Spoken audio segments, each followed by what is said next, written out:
Next week on The Amazing Race. The remaining teams head to the land down under, Australia, the only continent that is also a country. Australia is the world's largest island, and it has a population of 20 million people. Aborigines, the native people of Australia, have lived there for 40,000 years.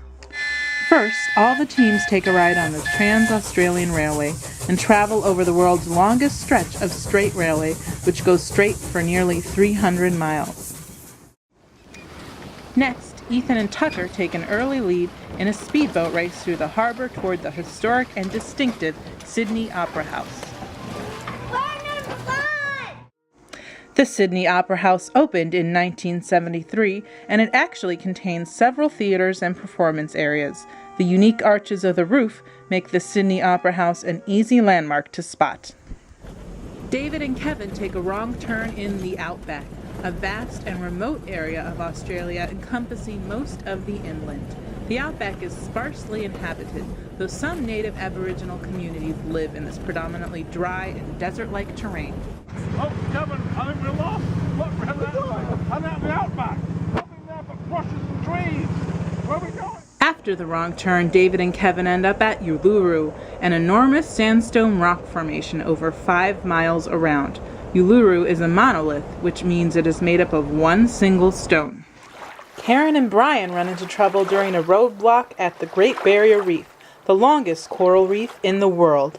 Many marine mammals, such as sea turtles, dolphins, whales, and more than 1,500 species of fish, live on the Great Barrier Reef. It is the world's biggest structure made by living organisms. I can't find it! I'll never find the clue! Keep looking. But this reef is 1,600 miles long! I can't possibly swim that far! Mark and Heather have a tricky time during a detour, being unable to locate a marsupial. Marsupials are special kinds of mammals which give birth to very undeveloped young. The babies then live in their mother's pouch for several months. Most marsupials are from Australia. The clue says we have to find marsupials. But there's no marsupials anywhere! There's chickens and ponies and goats! I don't know where we're supposed to find marsupials! I know! Oh my god! Marsupials are animals like kangaroos, wombats, and koalas. Will Mark and Heather find a marsupial? Can Ethan and Tucker maintain their early lead? Will Karen find the clue in the Great Barrier Reef? And will David and Kevin ever find their way through the Australian outback? Which team will be the first to make it to the pit stop? Tune in next week to find out.